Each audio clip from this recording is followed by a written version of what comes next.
ನಾನು ಪೊದ್ದು ಡಾರ್ಲಿಂಗ್ಗೆ ತಿನ್ನೋದು ಓಡಾಡೋದು ಬಿಟ್ರೆ ಬೇರೆ ಇನ್ನೇನು ತಲೆಗೆ ಬರಲ್ಲ ಅಂತ ಅನ್ನಿಸ್ತೈತೆ. ಹ್ಞೂ, ನೋಡೋಣ ಇರು. ಈ ನಿಧಿ ಎಲ್ಲೋದ್ಲು? ತಲೆ ಕೆಟ್ಟೋಳು ಇವಳು ನಿಧಿ. ಏನು ಅರ್ಧಂಬರ್ಧ ಅರ್ಥ ಮಾಡ್ಕೊಂತಳು, ಪೂರ್ತಿ ಏನು ಅರ್ಥ ಮಾಡ್ಕೊಳ್ಳಲ್ಲ. ಎಲ್ಲೋದ್ಲಪ್ಪ? ಅಯ್ಯೋ ಭೈರವ, ನೀನೇನು ಸಡನ್ ಆಗಿ ಪ್ರತ್ಯಕ್ಷ ಹೋಗ್ಬಿಟ್ಟಿದ್ಯಲ್ಲ. ಇಲ್ಲಿ ಯಾರಾದ್ರೂ ಮನೆ ಹತ್ರ ನೋಡಿದ್ರೆ? ಆ ನಾನು ನಿಮ್ಮ ಕಣ್ಣೋಗ್ಬಿಟ್ಟು ಬೇರೆ ಯಾರ ಕಣ್ಗೂ ಕಾಣ್ಸಕ್ಕಿಲ್ಲ. ಎಲ್ಗೊರ್ಟೆ? ಆ, ಅದು ಅದು ಅಮ್ಮ ಮನೆ ಹತ್ರ, ಅಂದ್ರೆ ಸಾವುಕಾರ ಮನೆ ಹತ್ರ ಹೊರಟಿದ್ದೆ. ನೋಡು, ಇವತ್ತು ಇಲ್ಲ ಯಾವತ್ತನಾಗ್ಲಿ ಅಕಸ್ಮಾತ್ ಏನಾದರೂ ನಿನ್ನ ಗಂಡನೋ ನಿಮ್ಮ ಅತ್ತೆನೋ ಯಾರಾದರೂ ಬಂದ್ಬಿಟ್ಟು ಏನಾದರೂ ಕೇಳಿದ್ರೆ ನಿನಗೆ ಒಂದು 2 ಲಕ್ಷ 3 ಲಕ್ಷ ಕೊಡು ಅಂದರೆ ಏನು ಮಾಡ್ತೀಯಾ? ಇನ್ನೇನ್ ಮಾಡಕ್ಕಾಗುತ್ತೆ, ಕೊಡ್ಲೇಬೇಕಲ್ವಾ ಭೈರವ? ಬೇಡ. ಒಬ್ರು ಬುದ್ಧಿ ಕಲಿಸ್ಬೇಕು ಅಂತ ಹೇಳಿದ್ರೆ ನೀನು ಅವ್ರಿಗೆ ಬುದ್ಧಿ ಮಾತ್ರ ಕಲಿಸ್ಬೇಕು, ಬಿಟ್ರೆ ದುಡ್ಡು ಗಿಡ್ಡು ಎಲ್ಲ ಕೊಟ್ಟು ಸಹಾಯ ಮಾಡಬಾರ್ದು ನಿಧಿ. ಹೌದಾ? ಅದೇ ಇಲ್ಲಿ ತನಕ ಯಾರು ನಮ್ಮ ಅತ್ತೆ ಅವರು ಇವರು ಯಾರು ಏನ್ ಬಂದು ನನ್ನ ಹತ್ರ ಏನು ದುಡ್ಡು ಕೇಳಿಲ್ಲಪ್ಪ. ಅಕಸ್ಮಾತ್ ಕೇಳಿದ್ರೆ ನನ್ನೊಂದ್ಸಲ ನೆನೆಸ್ಕ. ನಾನು ಕೊಡಬೇಡ ಅಂತ ಹೇಳಿದ್ದೀನಿ ತಾನೇ, ಕೊಡಬೇಡ.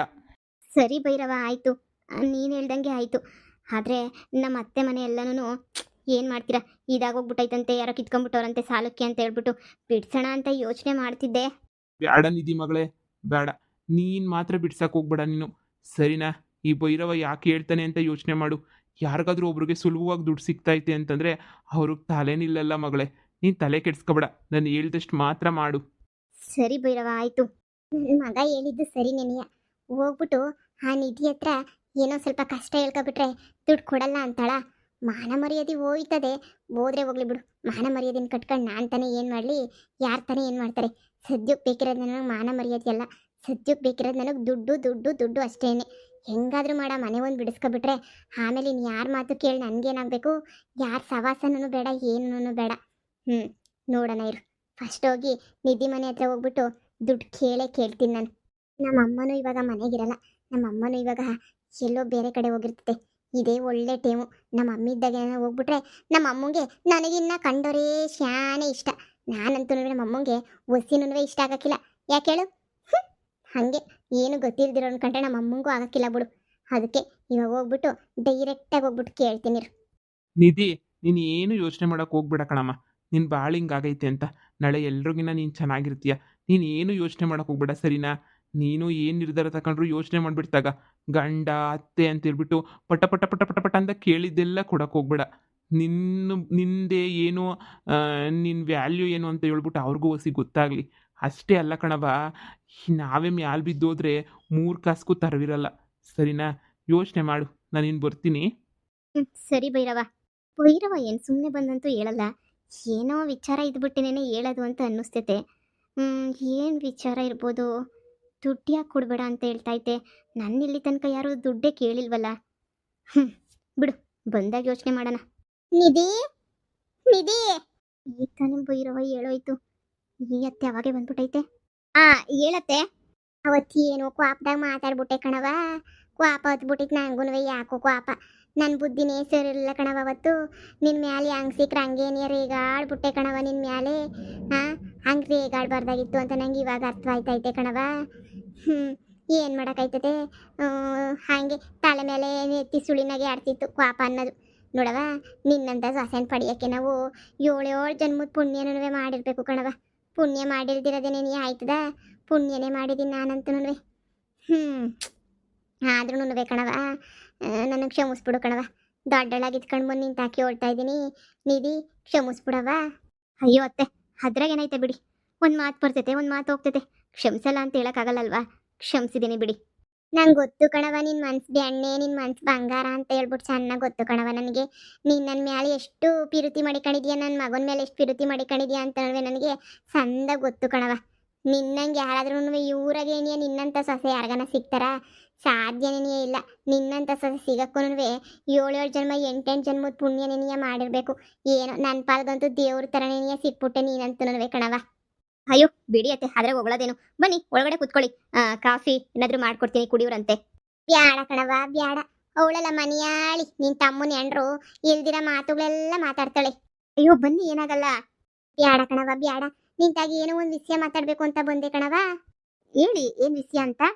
ಅದು ಏನು ಅಂದರೆ, ನಿನ್ ಗಂಡ ಅವನಲ್ಲಮ್ಮ ಏನೋ ಬಿಸಿನೆಸ್ ಮಾಡ್ತೀನಿ ಅದು ಮಾಡ್ತೀನಿ ಇದು ಮಾಡ್ತೀನಿ ಅಂತ ನಿನ್ಗೆ ಗೊತ್ತಲ್ಲ. ಮನೆ ಪತ್ರ ವಾಡ ಇಕ್ಬಿಟ್ಟು ಮನೆ ಎಲ್ಲನೂ ಕಿತ್ಕೊಳಂಗ್ ಮಾಡ್ಬಿಟ್ಟ. ಈಗ 2,40,000 ಕೊಡ್ಲಿಲ್ಲ ಅಂತ ಹೇಳಿದ್ರೆ ಅಪ್ಪ ಇಲ್ವನ್ ಪಾಪಣ್ಣ ಮನೆ ಬಿಟ್ಕೊಡಕ್ಕಿಲ್ವಂತೆ ಕಣವ. ನಾನು ಒದ್ದಾಡ್ತಾ ಇದ್ದೀನಿ, ಕಾಸು ಏನಾರ ಸಿಗ್ತದ ಮಾಡ್ತದ, ದುಡ್ಡು ಹೆಂಗನ ಮಾಡಿ ಬಿಡಿಸ್ಕೋಬೋದ ಅಂತ ಹೇಳ್ಬಿಟ್ಟು ಯೋಚನೆ ಮಾಡ್ಕೊಂಡು ತಿರುಗ್ತಿದ್ದೀನಿ ಕಣವ. ನನಗಂತೂ ಯಾವ ದಿಕ್ಕು ತೋಚ್ತಾ ಇಲ್ಲ, ಏನೂ ತೋಚ್ತಾ ಇಲ್ಲ. ಅದಕ್ಕೆ ನಾನು ಯೋಚನೆ ಮಾಡಿ ಸುಸ್ತಾಗಿ ಅದಕ್ಕೆ ನೀನು ತಾಗ ಬಂದಿದ್ದೀನಿ ಕಣೆ ತಾಯಿ. ಹೆಂಗನ ಮಾಡಿಬಿಟ್ಟು ನೀನು ಹೆಂಗ ಒಂದು ಇದು ಮಾಡಿ ನನಗೆ ಒಂಚೂರು ದುಡ್ಡಿನ ಸಹಾಯ ಏನಾರ ಮಾಡಿದ್ರೆ ಭಾಳ ಒಳ್ಳೇದಾಯ್ತದೆ ಕಣವ. ಏನು ದುಡ್ಡಿನ ಸಹಾಯ ಅತ್ತೆ? ಇವಳು ಅವಳು ದುಡ್ಡು ಕೇಳಕ್ಕೆ ಬಂದವಳಲ್ಲ, ಅವತ್ತೆ ಕ್ಯಾಕರ್ಸು ಮಕ್ಕೋಗಿತ್ತು ಚಪ್ಪಡೆ ಕೊಡ್ದು ಕಳಿಸಿದ್ರು ಮತ್ತೆ ಬಂದವಳಲ್ಲ. ಯಪ್ಪ, ನಮ್ಮನ್ನಂತೂ ತೊಳೆದು ಮುಗಿಸ್ತಾರೆ.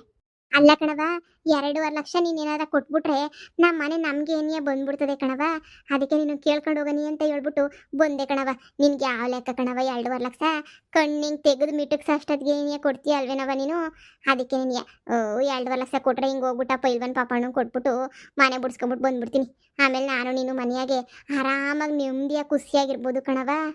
ಅತ್ತೆ ದಯವಿಟ್ಟು ಕ್ಷಮಿಸಿ, ನನ್ನ ಹತ್ರ ಅಮೌಂಟ್ ಇಲ್ಲ, ಇದ್ರೂ ನಾನಂತೂ ಕೊಡಲ್ಲ. ಏನು ದುಡ್ಡು ಕೊಡಕ್ಕಿಲ್ಲ ಅಂತ ಹೇಳ್ತಾ ಇದೀಯ ನೀನು? ಹಾ, ದುಡ್ಡು ಕೊಡಕ್ಕಿಲ್ಲ ಅಂತಾನೆ ಹೇಳ್ತಾ ಇದೀನಿ ಅತ್ತೆ. ನಾನಂತೂ ದುಡ್ಡು ಕೊಡಕ್ಕೆ ತಯಾರಿಲ್ಲ ಅತ್ತೆ. ನಿಮ್ಮ ಮಗ ಎಲ್ಲ ಮಾಡ್ಬಿಟ್ಟು ಕಳ್ದಿರೋ ದುಡ್ಡಿಗೆ ನಾನೇ ಕತೆ ಕೊಟ್ಬಿಟ್ಟು ಮನೆ ಬಿಡಿಸ್ಕೊಡ್ಬೇಕು. ನೀವೇನೇನೆ ಬೇಕಾದ್ರೆ ಇದ್ ಮಾಡಿ, ನಾನಂತೂ ಬಿಡಿಸ್ಕೊಡಲ್ಲಪ್ಪ. ಏನು ಹಿಂಗಂತಿದ್ಯಾ? ನಿನ್ನ ಮನೆ ಅಲ್ವೇನೆ ಅದೂನುವೆ? ಅದ್ ನನ್ನ ಮನೆ ಆಗಿದ್ರೆ ನೀವು ಅದು ಹೆಂಗತ್ತೆ ನನ್ನ ಮನೆಯಿಂದ ಹೊರಗಡೆ ಕಳ್ಸಿದ್ರಿ? ನನ್ನ ಮನೆ ಬಿಟ್ಟು ಹೋಗಿ ಅಂತ ಹೇಳ್ಬಿಟ್ಟು ನಿಮ್ಮ ಮಗ ಹೇಳ್ಬೇಕಾದ್ರೂ ನಾನು ಹೊಲ್ಟೋತಾ ಇದ್ರು ನೀವೇನು ಕೇಳಿಲ್ವಲ್ಲತ್ತೆ. ಮತ್ತೆ ವಾಪಸ್ ಬಂದ್ಬಿಟ್ಟು ನನ್ನ ಬಾಬಾ ವಾಪಸ್ ಅಂತನೂ ಕರೀಲಿಲ್ವಲ್ಲ. ಹೀಗೆ ಮತ್ತೆ ಬಂದ್ಬಿಟ್ಟು ಹಂಗೆ ಹಿಂಗೆ ಅಂದ್ರೆ ಹೆಂಗೆ ಹೇಳಿ? ನೋಡೆ, ಹೆಂಗೋ ಮಾತಾಡ್ಬೇಡ. ನನಗೆ ಮೊದ್ಲೇನಿಯ ಪಿತ್ತ ನೆತ್ತಿಗೇರ್ತದೆ. ನಿನ್ ಪಿತ್ತ ನೆತ್ತಿಗೇರ್ಸ್ಬಿಟ್ಟಂಗೆ ಉರಿಸ್ಬೇಡ ನೀನಂತೂನುವೆ. ನಾನು ಯಾಕತ್ತೆ ಪಿತ್ತ ನೆತ್ತಿಗೇರ್ಸ್ ನಿಮ್ಗೆಲ್ಲ ಉರಿಸ್ಲಿ? ಇರೋದನ್ನ ಹೇಳ್ತಾ ಇವ್ನಿ ಅಷ್ಟೇನೆ, ನಾನಂತೂ ಕೊಡಲ್ಲ. ನಾನು ಯಾಕೆ ಕೊಡ್ಲಿ? ಗಂಡ್ಸಾಗಿರೋ ನಿಮ್ಮ ಮಗ ದುಡಿಬೇಕು, ನಿಮ್ಮ ಮಗ ಸಂಪಾದನೆ ಮಾಡಬೇಕು, ನಿಮ್ಮ ಮಗ ಸಾಲ ತೀರಿಸ್ಬೇಕು. ನಾನಂತೂ 10 ರೂಪಾಯಿ ಸಾಲ ಮಾಡಿಲ್ವಲ್ಲ. ಮನೆಯಿಂದ ಈಚೆ ಕಡೆಗೆ ಹಾಕ್ಬೇಕಾದ್ರೆ ಎಲ್ಲ ಎಲ್ಲೋಗಿತ್ತತ್ತೆ ನಿಮಗೆ? ನಿಮ್ಮ ಮಗಂಗೆ 4 ಬಾರಿಸ್ಬಿಟ್ಟು ಬುದ್ಧಿ ಹೇಳ್ಬೋದಿತ್ತಲ್ವಾ? ಅವತ್ತು ಬಂದು ನಾನು ಹೇಳ್ದೆ ತಾನೆ ನಿಮಗೆ, ಈ ಥರ ಎಲ್ಲನೂ ಇದೆಲ್ಲ ಏನದು ಬೆಟ್ಟಿಂಗ್ ಆಡ್ತಾವನೆ, ಎಲ್ಲ ದುಡ್ಡು ಕಳಿತಾವನೆ ಅಂತ ಹೇಳ್ಬಿಟ್ಟು. ಅವತ್ತೇನೋ ಹೆಂಗೆಂಗೋ ಆಗಿತ್ತು ಬಿಡು.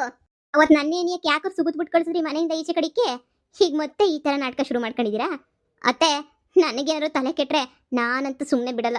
ನನಗೆ ಸುಮ್ಮನೆ ಪಿತ್ತ ನೆತ್ತಿಗೇರಿಸ್ಬೇಡಿ, ತಲೆ ಮಾತ್ರ ಕೆಡಿಸಿಸ್ಬೇಡಿ ನನಗೆ ಅಷ್ಟೇನೆ. ಈಗ ಬಾಯಿ ಮುಚ್ಕೊಂಡಿದ್ರೇನೆ ಸರಿ. ನನ್ನ ಹತ್ರ ಬಂದು ನೀವು ಜೋರಾಗಿ ಮಾತಾಡಿದ ತಕ್ಷಣ ನಾನೆಲ್ಲ ಕೇಳಿಸ್ಕೊಂಡ್ಬಿಟ್ಟು ಸುಮ್ಮನೆ ಕುತ್ಕೋತೀನಿ ಅಂತ ಅನ್ಕೋಬೇಡಿ. ನಿಮ್ಮ ಸಲ ನೀವು ತೀರಿಸ್ಕೊಳ್ಳಿ ಅಷ್ಟೇನೆ. ನಿನ್ ಗಂಡನೇ ಕೇಳಿದ್ದು, ಹೋಗಿ ಕೇಳು ಅಂತ ಹೇಳ್ಬಿಟ್ಟು. ಮನೆಯಿಂದ ಈಚೆ ಕಡೆಗೆ ದೊಡ್ಡ ಗಂಡಸಲ್ವಾ? ಹೀಗೂ ನಾನು ಹೋಗ್ಬಿಟ್ಟು ಗಂಡಸ್ತನ ಪ್ರೂವ್ ಮಾಡ್ಕೊಳಕ್ ಹೇಳಿ. ಏನೇನೋ ಮಾತಾಡ್ತಾ ಇದೆಯಲ್ಲ ನೀನು? ಇಷ್ಟೊಂದು ಧೈರ್ಯ ಹೆಂಗೆ ಬಂತು ನಿನಗೆ ನಮ್ಮ ಹತ್ರ ಎಲ್ಲ ಹೆಂಗೆಂಗೋ ಮಾತಾಡಕ್ಕೆ? ಅಯ್ಯೋ ಅತ್ತೆ, ಅಯ್ಯೋ ಗಂಡ ಅಂತ ಹೇಳ್ಬಿಟ್ಟು ಸಾಯ್ತಾ ಇದ್ದಳು, ಇವಾಗ ನೋಡಿದ್ರೆ ಹಿಂಗೆಲ್ಲನೂ ಆಡ್ತಾ ಇದೆಯಲ್ವೇನೆ? ಏನ್ ದುಡ್ಡೈತೆ ಅಂತ ದುರಂಕಾರ ಬಂದ್ಬಿಡ್ತಾ ನಿನಗೆ? ಅತ್ತೆ ಬೀದಿಗೆ ಬಿದ್ದವಳೆ ಅಂತ ಗೊತ್ತಿದ್ರು ನೆಮ್ಮದಿಯಾಗಿ ಮನೆಗೆ ತಿನ್ಕೊಂಡು ಕುಂತಿದ್ಯಲ್ಲ ನೀನು.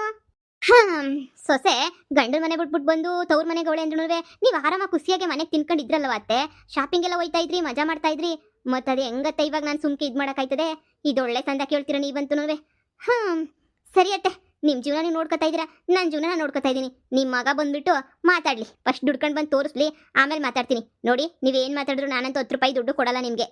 ಎಲ್ಲ ಕಿತ್ತೋದು ಮನ್ಯಾಳಿ.